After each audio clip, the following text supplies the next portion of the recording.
एक भी तो माइनॉरिटी है। जैन, बुद्ध, पारसी, क्रिश्चियन, इनको तो दिक्कत नहीं है। बल्कि मैं तो ये कहूंगा, अगर ओवैसी जी की डिग्री सही है तो लॉ कमीशन ने सुझाव मांगे हैं 14 जुलाई तक। सबसे पहले तो वहां सुझाव दे। टीवी पे आके बाइट देना बड़ा आसान है, संविधान पढ़ना उन्हें मुश्किल लगता है, सुझाव देना मुश्किल लगता है। और अंत करूंगा एक बात कह के, समय की पाबंदी है, समय की पाबंदी है। ओके, आपने अपनी बात रखा। ओके, मैं रिजवान अहमद की बात करता हूं। रिजवान अहमद, बड़ा पॉइंट ये है, क्या आपको लगता है कंफ्यूजन कौन फैला रहा है और डिल्यूजन कौन फैला रहा है? रिजवान अहमद जी, शुक्रिया अमीश भाई। जैन वंदे मातरम। देखिए, जब यूसीसी आएगा तो मुसलमान को, सिख को, ईसाई को, हिंदू को, किसी भी ट्राइब को, बौद्ध को, सबको बोलने का अधिकार है। मैं मानता हूं इस बात का। लेकिन खुदा के वास्ते मुसलमान सारी माइनॉरिटी के प्रवक्ता ना बने। भैया अपनी बात करो। सिख क्या करेगा, ईसाई क्या करेगा, ट्राइब क्या करेगा, दलित क्या करेगा, जैन क्या करेगा, वो तुम उन पर छोड़ो। उनके पास प्रवक्ता हैं, वो अपनी अपनी बात रख लेंगे। सिर्फ बात करते हैं मुसलमान की। हमारे वारिस भाई ने बोला हिंदू अनडिवाइडेड फैमिली से देश को नुकसान हो रहा है। बिल्कुल नहीं होना चाहिए। यही तो फायदा है यूसीसी का। यूसीसी सिर्फ मुसलमान के लिए नहीं है। यूसीसी इसलिए है कि अगर कहीं और भी किसी का कोई अनैतिक लाभ हो रहा है जो समाज और देश के खिलाफ है, वो सारी चीजें एक प्लेटफॉर्म पर आएंगी भाई। तो अगर कोई हिंदू लॉ की वजह से कोई नुकसान हो रहा है, वो भी ठीक होगा। पर आप बात सिर्फ इस्लाम की करो, मुसलमान की करो। इस्लाम क्या है? हमारा आर्टिकल 29 हमें इजाजत देता है ईमान की, अल्लाह एक है, रोजे की, जकात की, फितरे की, हज पे जाने की, टोपी लगाने की, अपने हिसाब से निकाह करने की। बात खत्म हो गई। इसको कौन डिस्टर्ब कर रहा है? कोई डिस्टर्ब नहीं कर रहा है।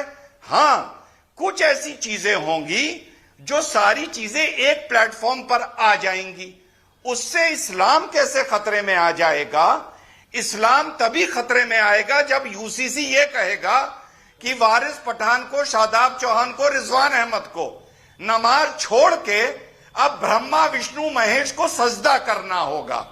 तब तो इस्लाम खतरे में आएगा। जब तक हमारे ऊपर ऐसी शर्त नहीं लग रही है तो मेरे हिसाब से तो इस्लाम खतरे में है नहीं। ठीक है, बात खत्म हो गई। ठीक है। शदाब, क्या आपको लगता है कि यूसीसी को धार्मिक चश्मे से देखना गलत होगा और इसी वजह से आज प्रधानमंत्री ने बोला कि इसको लेकर जो कंफ्यूजन फैलाने का कोशिश हो रहा है, भ्रम फैलाने का कोशिश हो रहा है, दैट इज रॉन्ग? ये तो बड़े अजीब बात है कि प्रधानमंत्री जी कह रहे हैं कि कंफ्यूजन, यानी कि शादाब चौहान, वारिस पठान, असदुद्दीन ओवैसी कंफ्यूजन पैदा कर देंगे। और बीजेपी क्लेम करती है उनके पास 10 करोड़ कार्यकर्ता है, वो लोग सच्चाई नहीं बता पाएंगे। प्रधानमंत्री के पास सारे जरिए हैं अपनी बात को कहने के। भड़काया जा रहा है क्या 3 लोगों का मुकाबला भड़काया जा रहा है? Gaurav Bhatia, reply to Shadab Chauhan, sharp reply Gaurav Bhatia. Shadab Owaisi से नरेंद्र मोदी डरते हैं, मैं क्या करूं अब? मैं उत्तर देता हूं। देखिए, ऐसा है, पहले तो पीस पार्टी का कोई सांसद है नहीं, जितनी जानकारी मेरी है। तो ये बेगानी शादी में अब्दुल्ला दीवाना वाली बात है। लोकसभा के चुनाव की बात हो रही थी, भाई साहब का कोई वजूद ही नहीं है। दूसरी बात, ये शादाब चौहान यहां बैठे हैं, भारत की आइडेंटिटी खतरे में आ जाएगी बात करते हैं। अफगानिस्तान शांत अफगानिस्तान में तालिबान राज आया था, इन्होंने एक ट्वीट किया था, बधाइयां, तालियां बजा रहे थे, कह रहे थे निजामे मुस्तफा का राज कायम करेंगे। अरे भारत की जो पहचान है, संस्कृति है, भाईचारा है, रिजवान भाई बैठे हैं मेरे यहाँ भाई, उसको तो आप चाहते हैं बदलना, आप तो निजामे मुस्तफा चाहते। तीसरी बात, मेरे छोटे भाई है, मुझे नहीं पता इनकी शादी हुई, निकाह हुआ या नहीं हुआ। आपकी अगर बीवी है और अगर नहीं है तो मैं कहूंगा जो आपके संबंधी है वो बहन आए और आपसे कहे मैं 4 शौहर रखूंगी एक ही घर के नीचे छत पे, आप मान जाओगे? आप संविधान की बात कर रहे हो ना, 4 शौहर रखेगी कोई आपकी जानने वाली मुस्लिम जो हमारी बहन है, आप मान जाओगे? तो क्यों चाहते हो भाई कि वो 3 बीवियां और रहे और वो बहन बुलाए उसे? तुम उत्तर दे सकते हो? नहीं दे सकते। और अंत करूंगा एक बात कह के, जी सुप्रीम कोर्ट ने, अरे वारिस भैया आप रह लोगे? आप रह लोगे? कोई लॉजिकल नहीं है। सब बोलेंगे तो कैसे काम होगा? सब बोलेंगे तो कैसे काम होगा? शदाब और वारिस में से एक बोले। ओके, शदाब और वारिस में से तो एक बोले कम से कम। देखिए, वारिस भाई मेरे भाई हैं, शदाब मेरा छोटा भाई है, कहा सुनी अपनी जगह। अभी शदाब ने बोला, वारिस भाई ने भी बोला कि कोई दुनिया की ताकत ये नहीं कर सकती। यही डायलॉग मैं सुन सुन के बड़ा हुआ हूं। 1985 में शाबानों को जब अब खर्चा मिलना था, यही मैंने डायलॉग सुने थे, तब मैं बड़ा यंग लड़का हुआ करता था।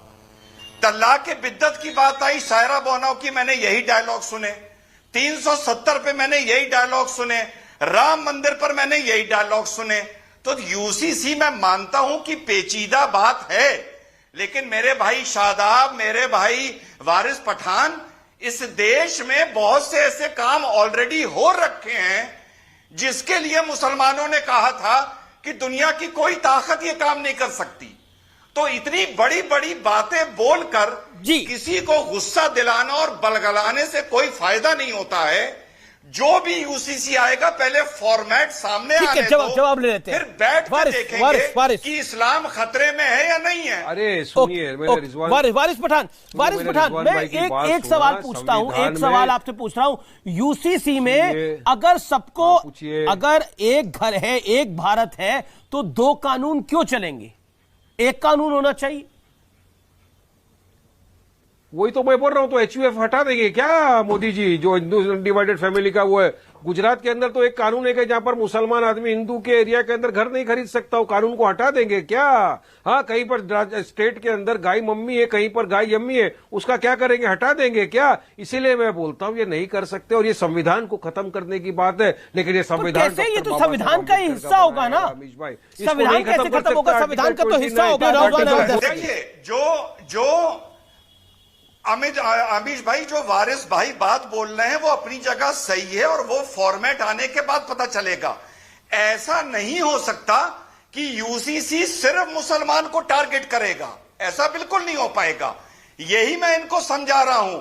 जिसकी जहां भी जो कमी है, अगर कोई कानून हिंदुओं के लिए भी है लेकिन आज की तारीख में वो इंप्लीमेंट होने में परेशानी है, तो यूसीसी में उसको भी तो लाया जाएगा ना। ये कौन कह रहा है कि सिर्फ शरीयत को यूसीसी में लाया जाएगा भाई?